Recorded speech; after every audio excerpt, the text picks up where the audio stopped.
All right, so now select the rotating cube in your hierarchy menu. We're going to make some transform settings so that our cube is more difficult to reach and in the right position. So for your rotating cube, in your transform function, change its settings to x equals -6, y equals 5, and z equals -3. Now you can change these x and y values if you don't like where the rotating cube is.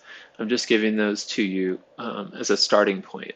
The one thing you can't change is the y position, because the y position here makes sure that your box monster can't just jump up and hit the cube. He has to actually push that box under the cube and then get on the box and then jump from the box to the cube. So if we want this item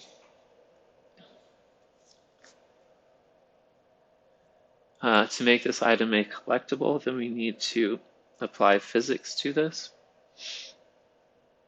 So go into Add Component, Physics, Rigid Body.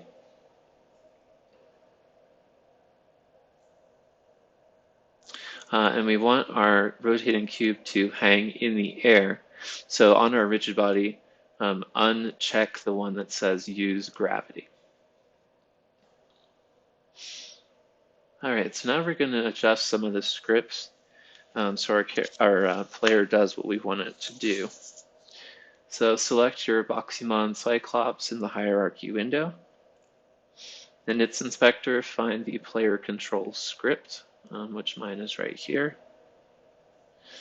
In this script, you are doing multiple selections here that are going to determine various aspects of your player.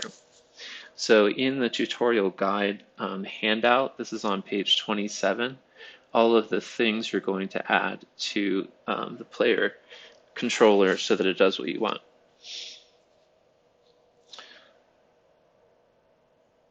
So for our character controller,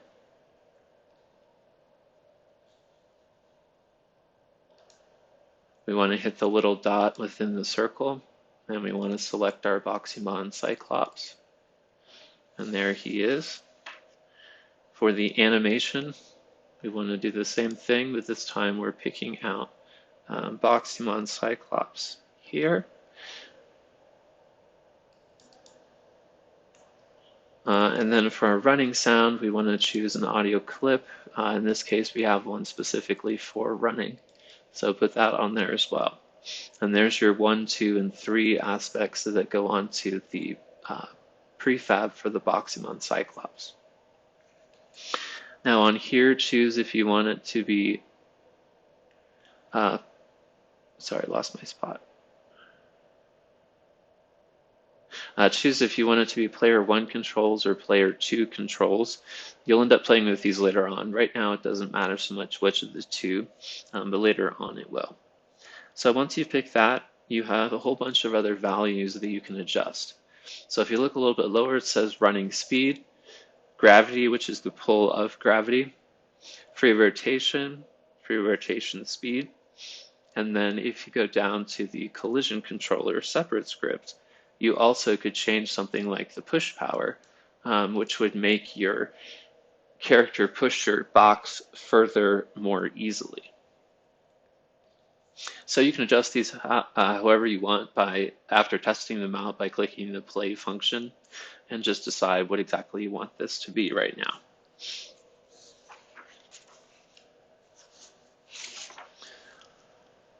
All right, so now we're going to go on to tags. These are ways that you can set up behaviors that you want to happen sort of automatically to everything with a particular tab. So select your rotating cube in the hierarchy window.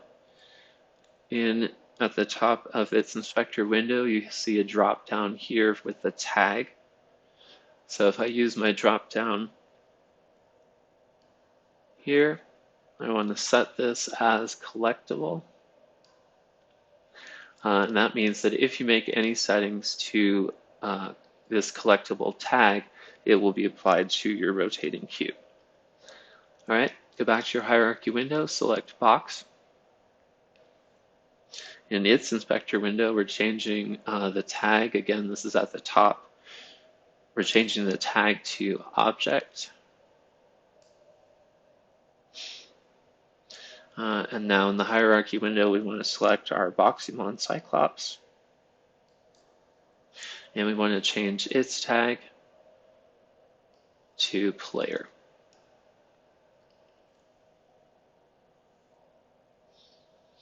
And you can test your scene here by hitting play if you wish. You can always test this later on. All right, so let's do our camera setup. So go into your main camera in your hierarchy window. Under transform, we want to set these parameters. Position is x equals 0, y equals 3, z equals -5.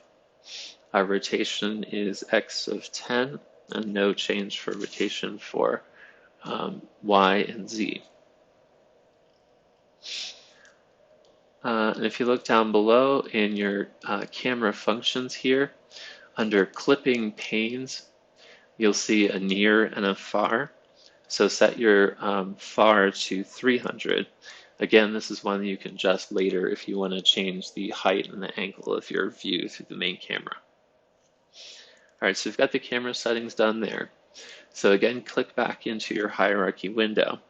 And what you want to do is drag the main camera on top of your Boxymon Cyclops here.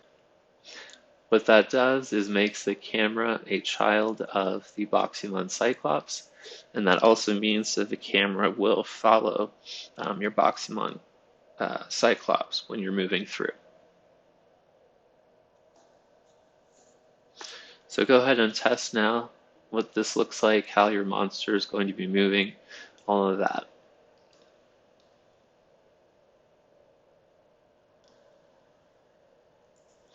And here I am with my Cyclops first-person view. And this is a local view of your Boxymon monster. You don't even necessarily have to use the first-person view. It may prove difficult to navigate like I'm finding here. And if that's the case, you can just take your main camera and pull that back out of being a child of your Boxymon, which means your view will change if you adjust things. I think far is where we do that. No, maybe not.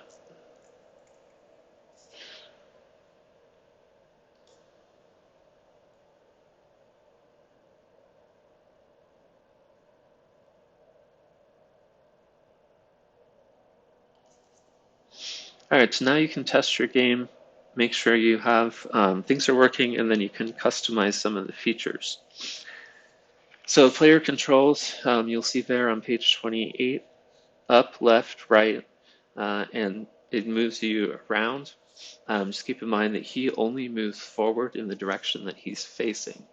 So if you are clicking on your left and your right arrow keys, your monster is going to rotate. He's not going to turn left and right necessarily. And then the up arrow key just moves him forward in the direction that he's facing. And then the last bit is the jump function. Hit the spacebar to do the jumps. And this will be after you push your box underneath of the rotating cube. You then can hit the spacebar in order to jump. There's a few other custom settings that you can make changes there. And those are outlined on page 29, just after the tutorial section that we've just been talking about. So go ahead and do that, whatever things you'd like to customize, and then you're finished with your Boxymon Cyclops stuff now, and just save your scene before you exit Unity. And that's the end of this tutorial.